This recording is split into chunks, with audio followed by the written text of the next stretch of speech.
Reading is a magical journey that opens doors to new worlds, sparks imagination, and fosters lifelong love of learning. For children, reading is essential for cognitive, emotional, and social development.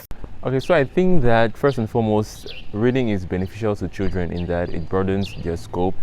When a child reads, he gets more knowledgeable and, more intelligent, he gets smarter. So I feel like reading is important not only to adults but to kids as well, because that's where it starts, by the way. You can't be an adult who loves reading if you didn't love reading as a kid. So I think reading is really, really important for children.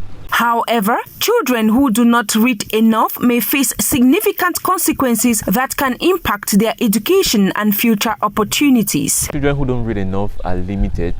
They're really limited to what they are being taught in school.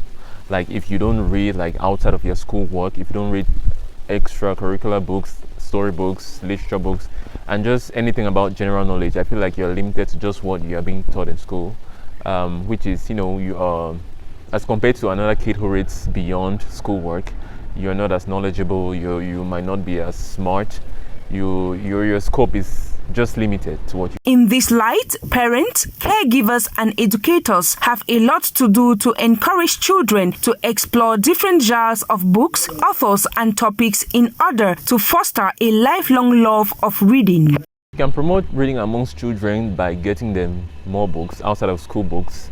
I'm talking about literature books, children's books. Get these books for these kids. You could equally get them to libraries during their free times.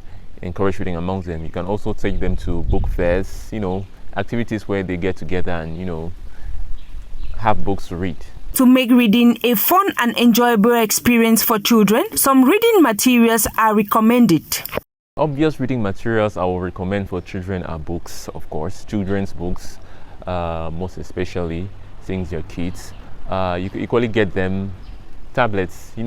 This is the digital era where a lot of kids do have tablets. On these tablets, it shouldn't just be for games. You could equally get them books, ebooks on these tablets. So I feel like you could get them books and digital books as well, ebooks. Speaking of books I recommend for kids, these are some of my favorite from our collection, kids books collection. This is Mouche et Moustique à qui la faute, Explore Animal Sounds with Little Nine, Booba et le Monstre, A Special Birthday Wish, and La Petite Albinos. As the international community celebrates International Children's Book Day this April 2nd, 2025, it is essential to reaffirm commitment to nurturing young minds, fostering a love of reading, and inspiring the next generation of thinkers, dreamers, and leaders.